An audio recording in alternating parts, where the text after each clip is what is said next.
আমাদের ছাত্রছাত্রী ভাই বোনদের বুকে যেন আরেকটা গুলি না যায়। ঢাকা মহানগর গোয়েন্দা পুলিশের হেফাজতে থাকা কোটা সংস্কার আন্দোলনের সমন্বয়কদের দেখতে গিয়েছিলেন সাবেক স্বরাষ্ট্র প্রতিমন্ত্রী তানজিম আহমেদ সোহেল তাজ। তবে ঊর্ধ্বতন কর্তৃপক্ষের অনুমতি না থাকায় তাকে সমন্বয়কদের সঙ্গে দেখা করতে দেওয়া হয়নি। কবে ছাড়া হবে সে বিষয়ে সদুত্তর পাননি বলে জানিয়েছেন তিনি। সোহেল তাজ বলেছেন, কোটা আন্দোলনকে কেন্দ্র করে যে সম্পদ ধ্বংস হয়েছে তা জনগণের টাকায় আবার করা যাবে, কিন্তু প্রাণের তুলনায় এ সম্পদ কিছুই নয়। আর একটি গুলিও যাতে সাধারণ ছাত্রদের উপর না ছোড়া হয়।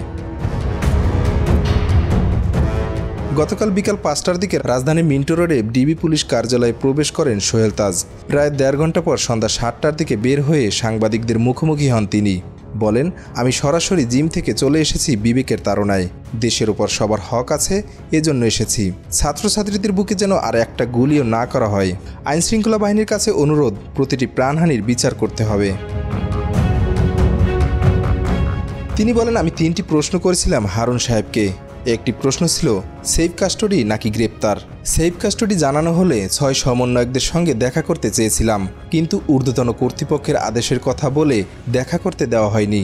বলেছেন, এ ৬ সমন্বয়কারী যেহেতু তাদের নিরাপত্তা নিয়ে উদ্বিগ্ন ছিলেন, সে কারণে তাদের নিরাপদ হেফাজতে নেওয়া হয়েছে।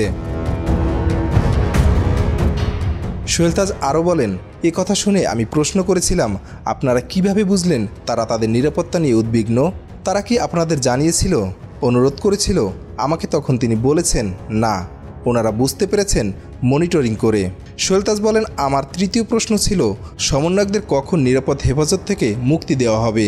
জবাবে ডিবি প্রধান বলেন, ঊর্ধ্বতন কর্তৃপক্ষ যখন তাকে নির্দেশনা দেবেন তখনই তাদের ছেড়ে দেওয়া হবে।